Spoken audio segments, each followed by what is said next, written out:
as we grow up, we try to create more structure and we try to be more predictable, and we lose that sense of adventure and imagination. Those are all things that come so naturally as a child. And then we just like, for some reason, and this is another chapter in my book talking about being a kid versus an adult, we just let that stuff go. No one knows why. Why would you?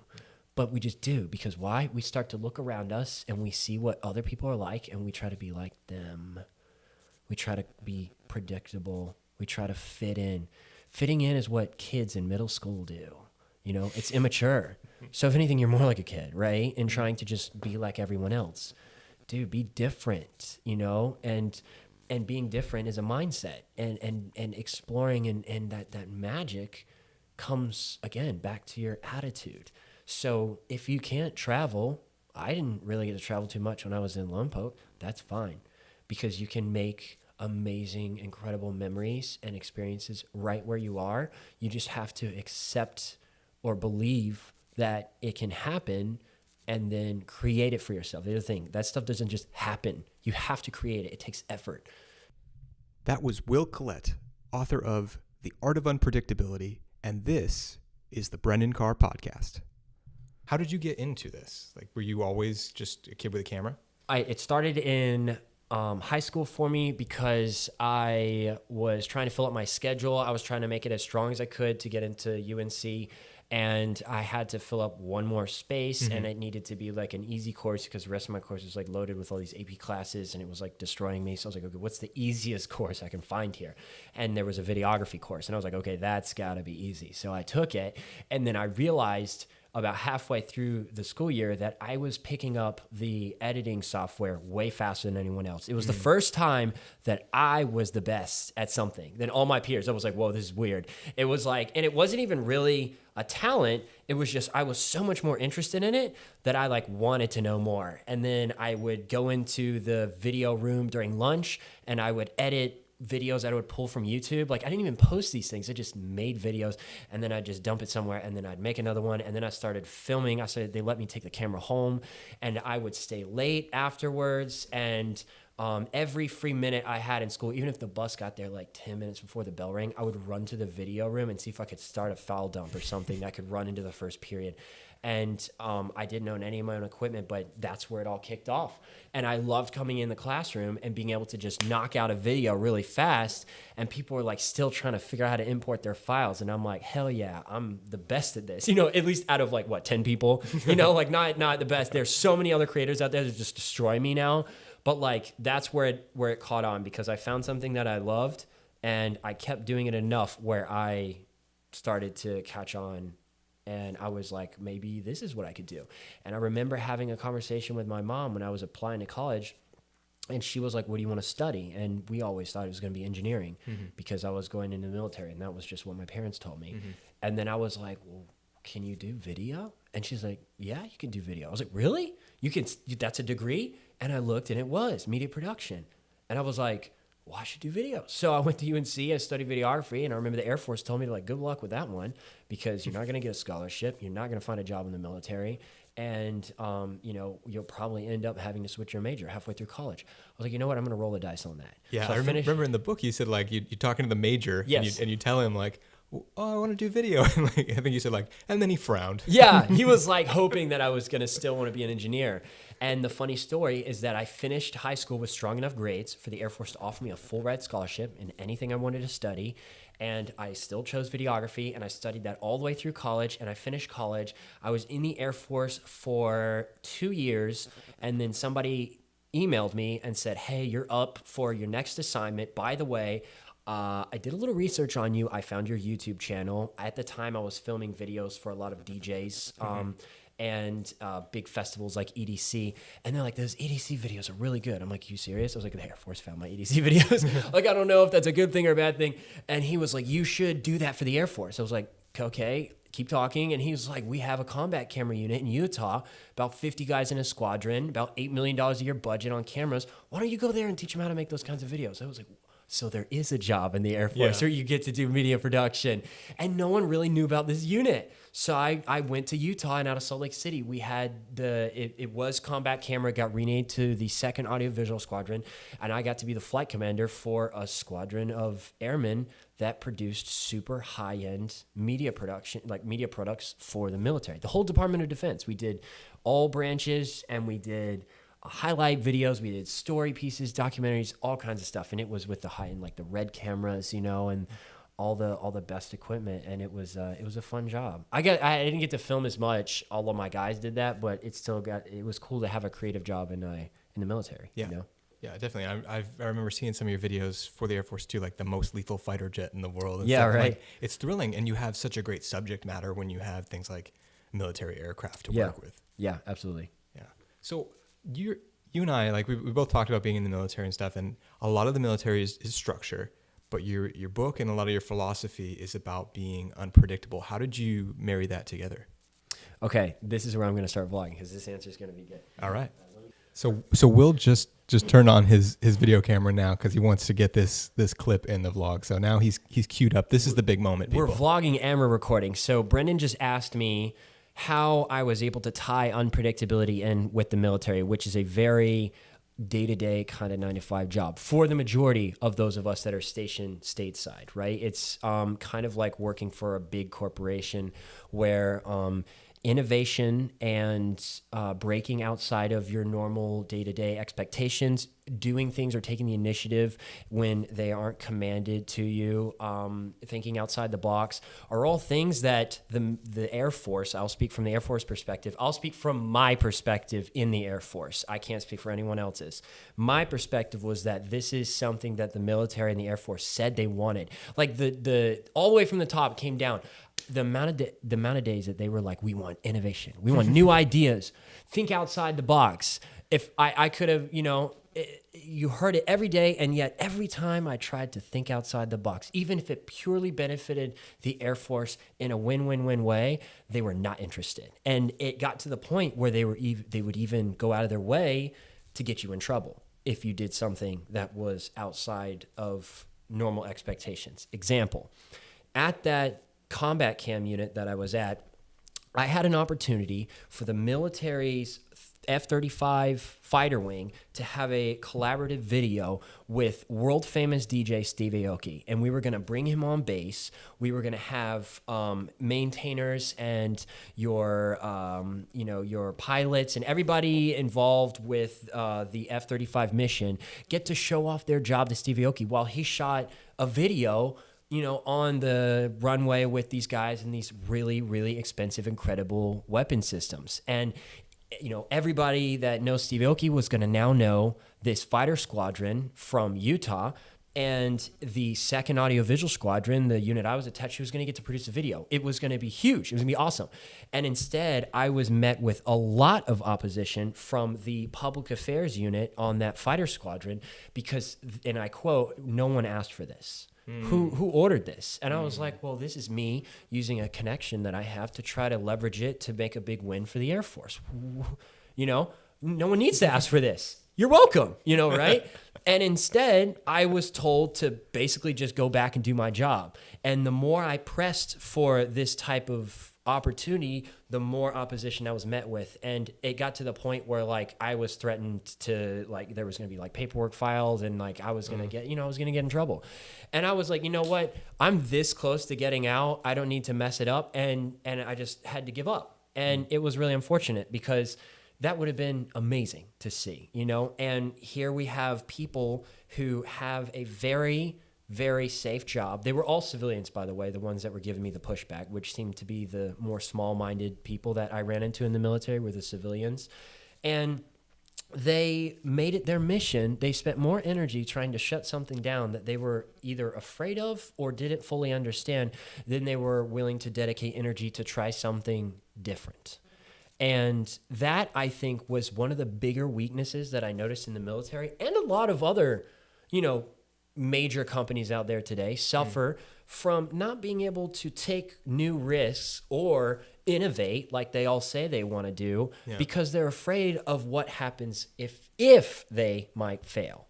And that's something that I had to remind my leadership, both in the military and sometimes in civilian jobs after the military, that you have to allow your people to fail. You have to give them the room to fail and not freak out if failure does happen, because this is actually really interesting. The church that I attend, Mosaic in Hollywood, the preacher, his name is Erwin McManus, talked about risk this past Sunday. I wrote it down because it was so good.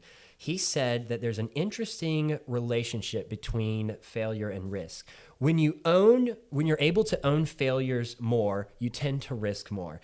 And when you think you can't fail, you don't take risks in order to protect yourself. Yeah. Interesting. Yeah, so true. So it's like, if you're comfortable with failing, if you're willing to own it as part of your personality, you tend to risk more, which doesn't make sense, because I don't really know where I'm going with this, but like, you know what I'm trying to say, is that like we have people that would rather be safe in their routine than try to take risks in order to make gains because of the fear of failure. And people are risking more by not taking risks because they are living a life that isn't up to what their real potential is. Yeah. And to me, that is a bigger risk than anything that you could ever gamble. Yeah. Yeah. It's like, it's so abstract in thinking about it in terms of life. But if you think about this in terms of something really simple, like money, like if you just let all your money sit in cash and you never take any risks, you're going to lose over like inflation and things like that over the years. And in the end, you're really going to end up with less than if you had invested it and taken some risks, and maybe along the way you lose. And there are so many things in life like that, though. And all the people who we look up to, all the big innovators, the people on the cutting edge, the Elon Musks of the world, they've failed. They failed a whole bunch. I mean, how many rockets did he crash before they got one up with SpaceX? It was quite a few. 3, 4? Yeah. You know, like 4 failures before they ever got anything to really work. Like that's someone who like definitely sets a great example of this comfort with failure and the crucial nature of being able to step into that, risk that, to actually get some greater gain in the end. And like, if you're not going for that, why bother? Yeah. Why work your job? Why live your life if you're not going to try to do something? Yeah. So how do you now, you still have all this risk taking and stuff, but you have routines too. Like you have a great workout routine that we talked about and stuff. How do you balance, or maybe not balance, maybe you juggle this sort of like routine, get somewhere, building up in a very like traditional, like working out every day, against I'm willing, I'm going to take my camera and go drive fast and do crazy things. Yeah. So just like with anything in life, you have to have balance, right? And I leverage routines to make more room for unpredictability. So when I wake up and I don't have to think about I have the same breakfast every day. I work out at the same time every day. I tend to go to sleep at the same time every day. And with me not having to think about those types of things, it gives me more time to think about stuff like, what am I going to do with my day off? You know, when I do have a day off, or if I have a free afternoon or something, or how can I create unpredictability in the workspace, in our marketing plans, in how we do our sales, or how we're reaching out to people or events or anything like that, because I don't have to think about what am I going to have for breakfast today. So you have to figure out where you want unpredictability and leverage those routines to give you more time and energy to spend on unpredictability in other places. And you talked about, balance. So I think it was Tony Robbins who said there's how many basic human needs, irrelevant. Anyway, 2 of them are certainty and uncertainty, right? Predictability and unpredictability. They're both needs. So if you're going to be unpredictable, it only works if you have a certain amount of predictability to balance it out.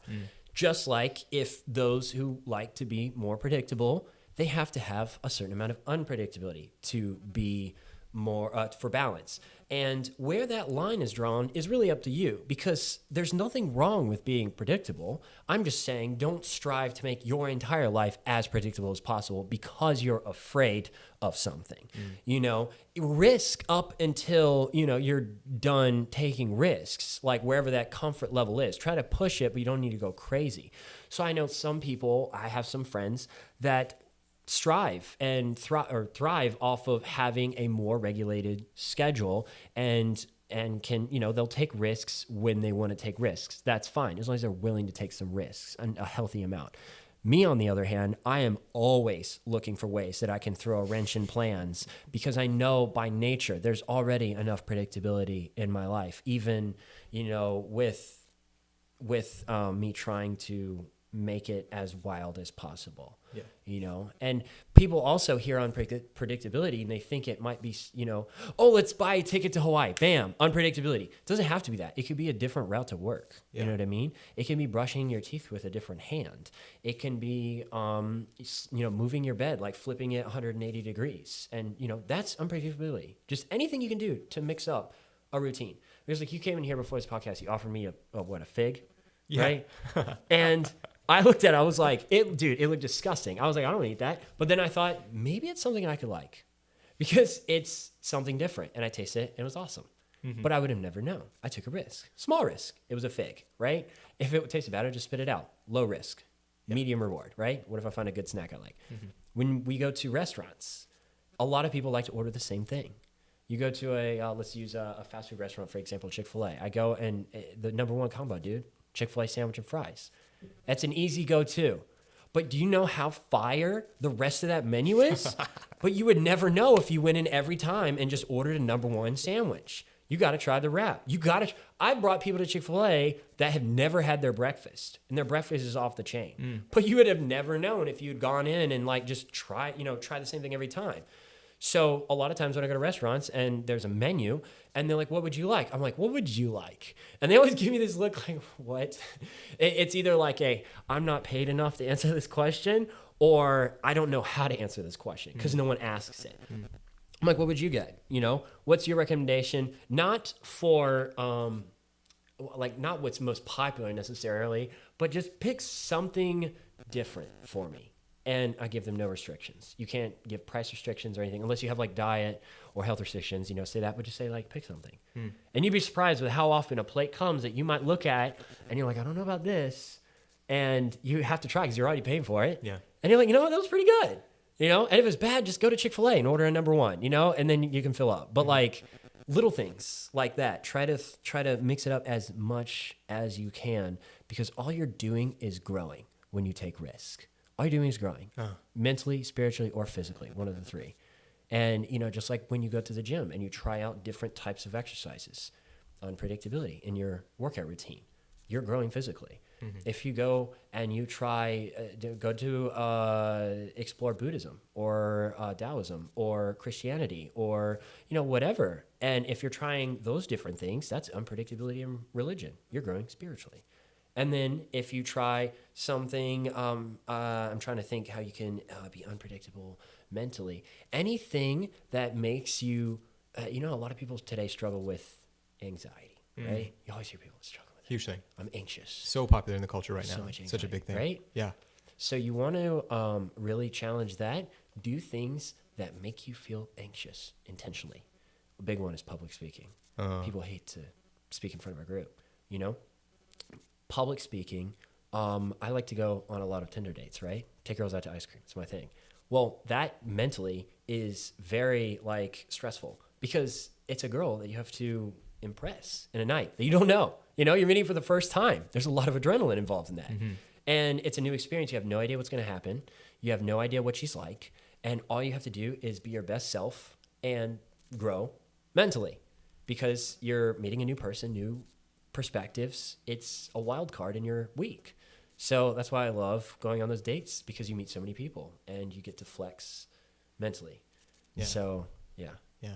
And what you talk about here is it's all a path to growth, trying new things. I just think I love the Rocky movies. Mm-hmm. And I remember, I think it was Rocky 3, when Apollo Creed teaches Rocky to swim, and he's like, "You're gonna use muscles you've never used before," and it's actually true. That like when you swim, you do use muscles that you just wouldn't use otherwise in traditional things like weightlifting, and it applies to so many different aspects of life.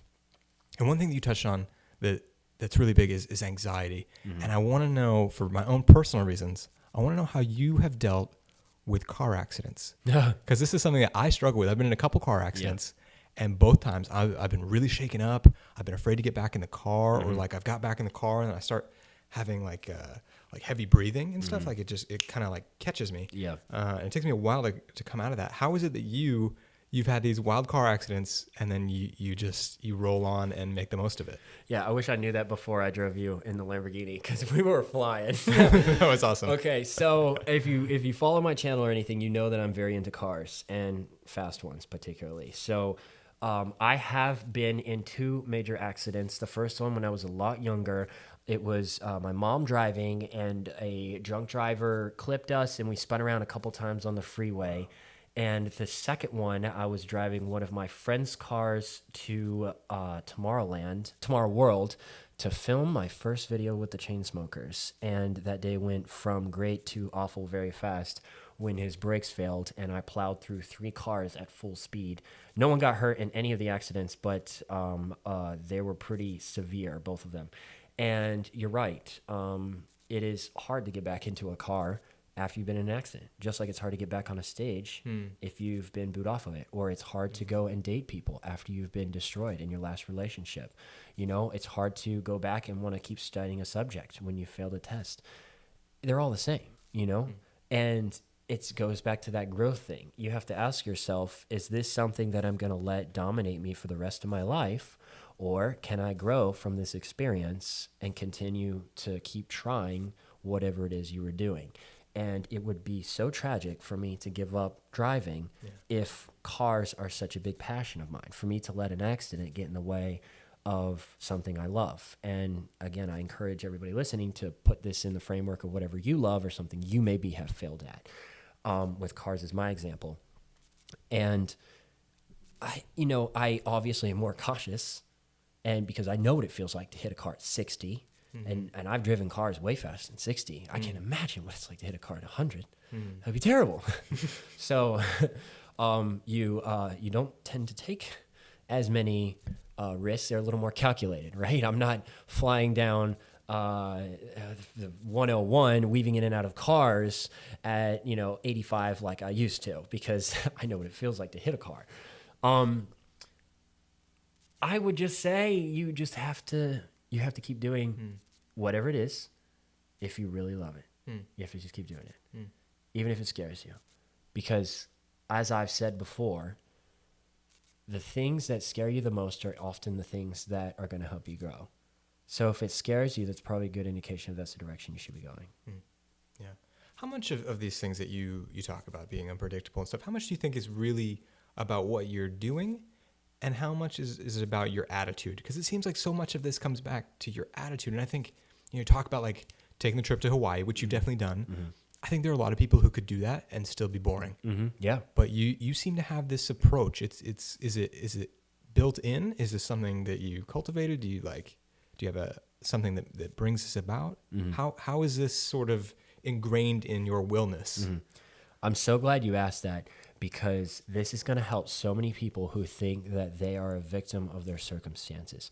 It is 100% attitude and how you treat a situation versus what the situation is. And I think I talk about this in my book, where it's, who was it, who believed in determinism? Freud, right? So Freud was basically talking about how you're a product of your external circumstances, and that no matter what you want to do, whatever's happening outside of you is what's controlling you. And I believe the exact opposite of it. And I talk about this in that same chapter after reading Man's Search for Meaning. Viktor Frankl talks about once everybody was in the concentration camps, which is, no debate, one of the worst experiences mankind has ever seen. And if you're in a place that awful, everyone if we're following determinism, everyone should react the same way, right? Everybody is in the same horrible situation. They should all be reacting the same. And yet some people made it out of there alive and some people died. Now, I'm just talking about the people that died because they gave up.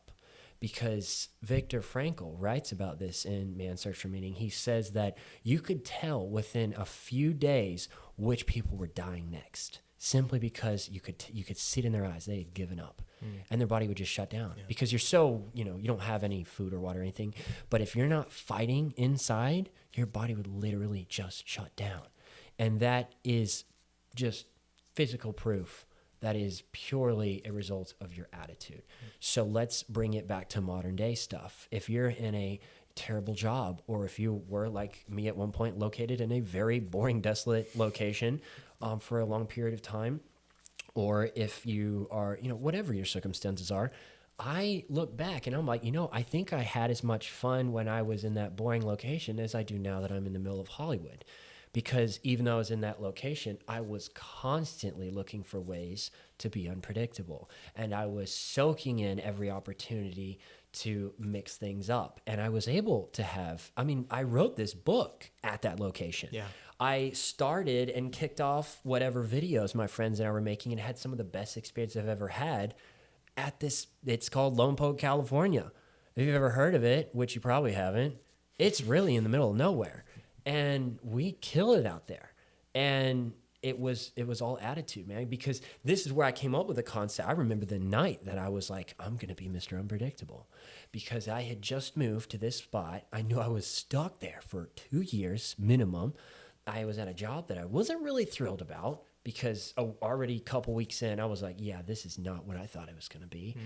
And I was like, okay, I have two options here. I could literally be miserable for a couple years, or what's the opposite of my current circumstances? Well, everything seems pretty predictable. Maybe I should try being unpredictable. All right, that's my New Year's resolution, because it was like right before New Year's. I was like, I'm going to be Mr. Unpredictable. And every chance I get to do the opposite of whatever is expected, that's what I'm going to do, which is a challenge when you're in the military. But I managed to find wherever that line was, and I towed that line, because I never got in any real trouble, but I was always on the verge of, are you really a military officer? Like, is this okay? And one of the best examples of this is, let's tell a story, because everybody communicates their narrative, right? I was in charge of giving the pre-launch briefs to a whole room. This is a classified briefs that I was giving, high stakes, right? Mm-hmm. And we're talking rocket launches or nuclear missile tests, big stuff. Yeah. And oftentimes, you had some big players in the room: SpaceX, NASA, the FAA, the colonel for the whole base, all the high-ranking officials, plenty of engineers. It was a whole auditorium. And if you've ever given a presentation at a college or whatever in front of your peers, that's a classroom. Yeah, that's pretty scary. I've been there before. Imagine giving it in front of NASA or SpaceX and being critiqued on everything you do and say, because you're the room is full of brilliant people and military experience, hardened people. And I remember these briefings always lasted like 2-3 hours. They were so hard to sit through. And I noticed after like the fifth one, these are all the same. Like, you get, pretty much the information that everybody's giving, because I wasn't the only one talking. It was like me and like 10 other people go up one at a time. We're all pretty much saying the same stuff, right? Every time. And it's the point of it is to give kind of a last minute huddle before a big launch to make sure everybody's on the same page and there's no real risk factors, because it's your chance to tell the commander every risk that he's going to assume with the thing that you're responsible with, so he can make a decision: green light, let's launch, or hold. And I talked about the public affairs stuff, what the world was going to think, what the media was going to think, what stuff we should say, who's going to be there, all that kind of stuff, right? PA. And public affairs. And I remember telling my boss one day, I was like, listen, we go up there and we say the same thing every time. So I want to make sure that people actually listen to me. So I'm going to take a little bit of a risk here. And I just want you to be prepared for it to either go really horribly and just say it'll never happen again, or it might work out. Can you trust me? And she goes, I'll give you this one. And I could tell it was hard for her to decide if it was a good idea, but we pressed. And I walked up there with my bullet points, and I gave the media brief for a launch, and every other sentence was a sports reference, a joke. And it was right after the Super Bowl. So I don't remember who was playing or what the spread was, but I remember saying something like the media numbers at this upcoming launch are going to be about as many points as the Falcons scored on the Patriots before they blew the Super Bowl or something like that. And then I would say, and the likeliness of this launch being a complete success is about as likely as the Tar Heels are to beat Duke in this upcoming basketball game. And then, if you're, thinking that it's, oh, woe is me because the launch is on a Sunday, you got to come in on a Sunday. Well, at least you still have a job to come into because Tennessee just fired their head coach, or something like that. And it was at first I could tell everybody's looking at each other like, are we allowed to laugh? No one knew how to handle it because this was so out of element. And I remember looking at the commander who was looking right at me, like he was giving me this face that either said, keep going, this is hilarious, or what are you doing? You're ending your career, right? And I remember people wanted to laugh because what I was saying was funny, but they weren't sure if they were allowed to because it was even a risk for them to laugh in a situation like that because it was so tense, it was so professional. And I remember I came down off the stage. I was the last one to speak, and I hear everybody just whispering. Everybody's just talking. And I sat down in my seat, and I felt like every set of eyes was on me. The new second lieutenant who just went up there at a missile brief and talked about sports jokes. I even called it PA's first take, first take, the ESPN. And at the next brief, I didn't have anyone tell me I was fired, so I did it again. And then that time, I said something about the commander's alma mater. I took a shot right at his school. And he said something back. He was like, I heard that the Marine Corps might be looking for some extra PA officers, he might, just joking around. And then everybody kind of guessed that maybe it is okay to laugh. By the fifth or the sixth or the seventh speech, it got to the point where people are excited. They're like, oh, here comes PA. Here's the one part of the brief that I can actually listen to. And people actually remembered everything I was saying because it was full of sports references. They wanted to pay attention. And all that was unpredictability.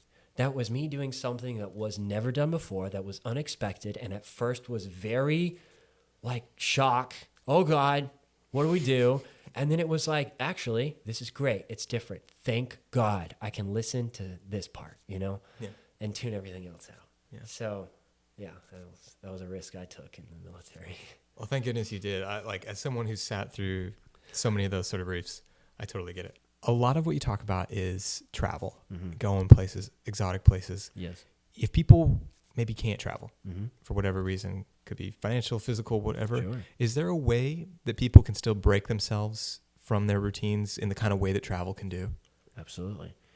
One of my best friends, Rob Jones, actually talked about this maybe 2 weeks ago on his Instagram. He said, sometimes the best adventures, and I'm paraphrasing, sometimes the best adventures you have are literally right in your backyard, and you don't have to travel halfway across the world to get those.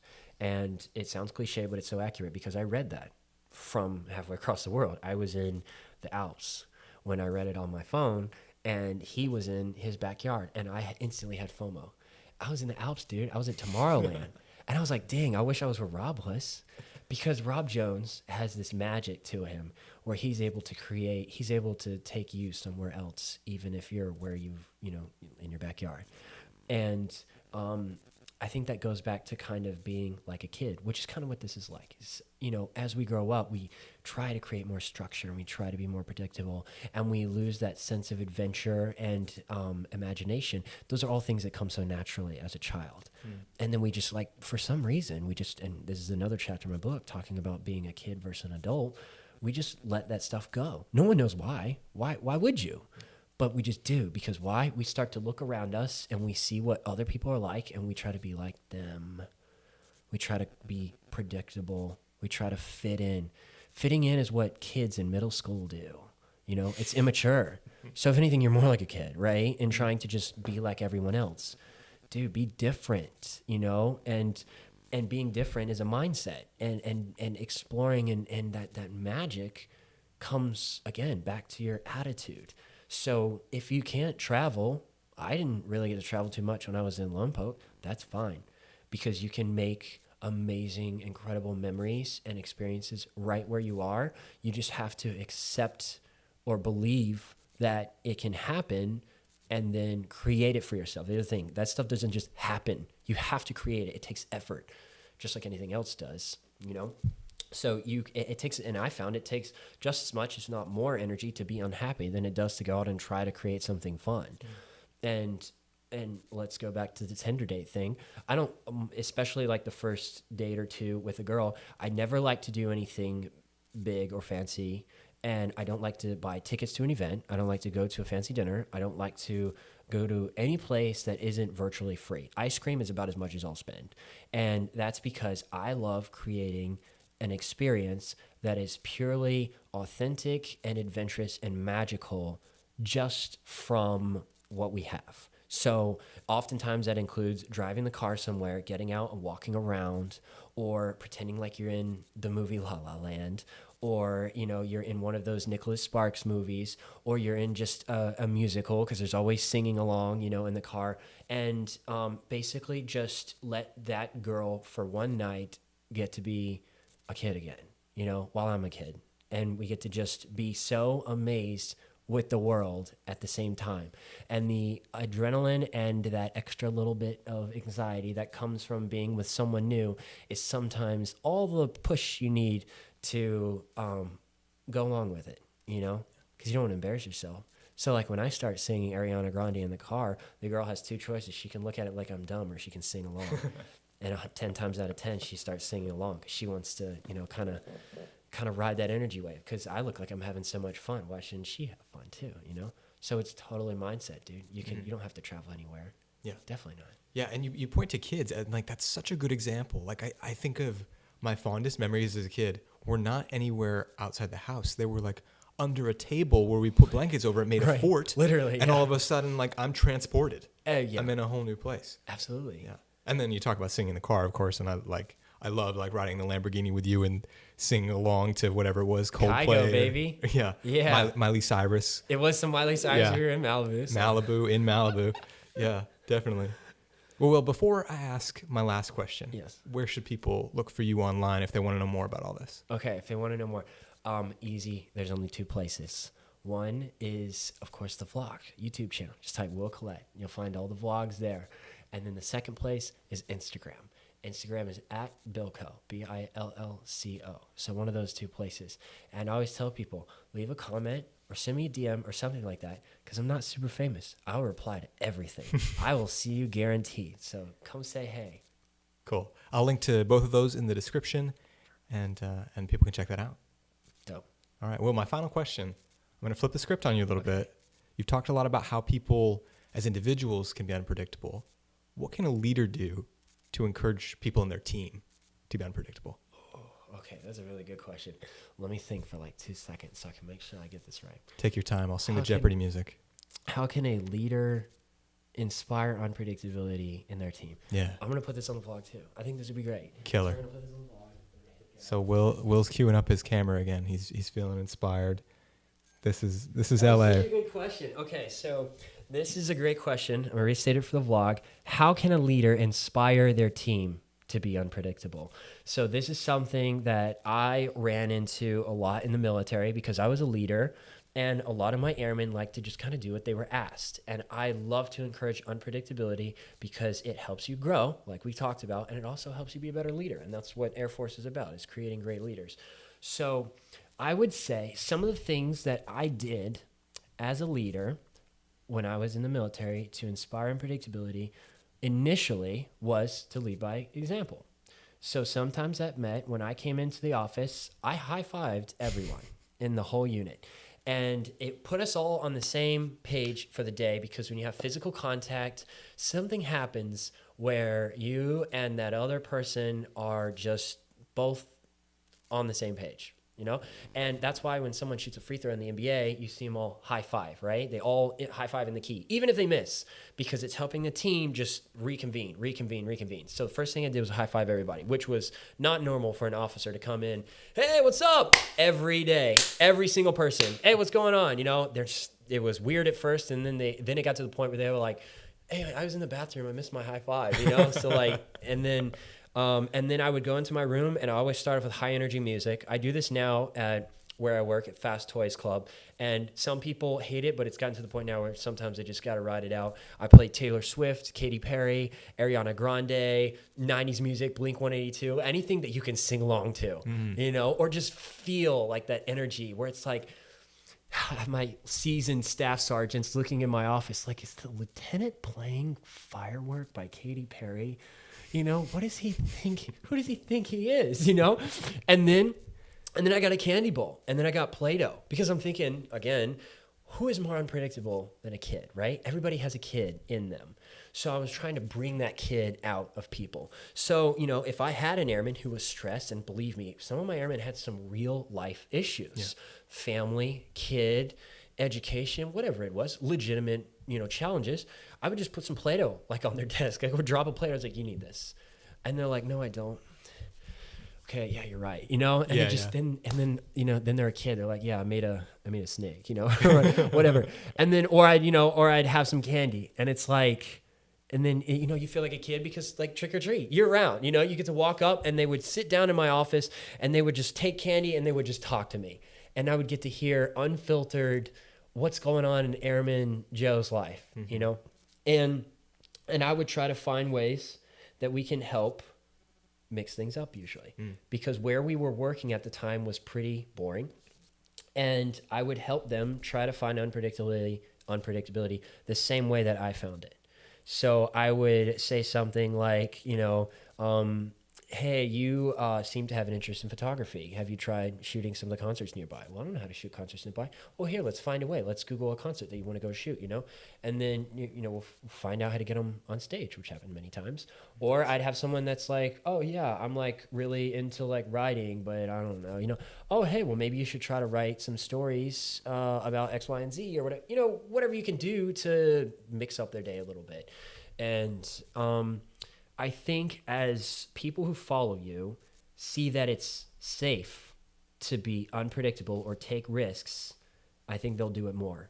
Because when someone takes a risk, and instead of you coming down on them, why did you do this? Or you totally messed up, or never do that again, if you come in and say, hey, that was a good idea.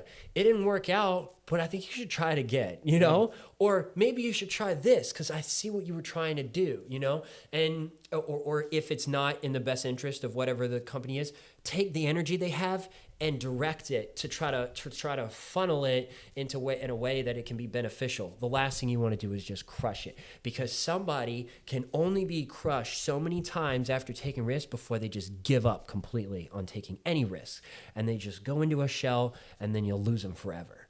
So I think, just like what I told you, I tried to get my leadership to let me and my fellow non-commissioned officers do was give us room to fail.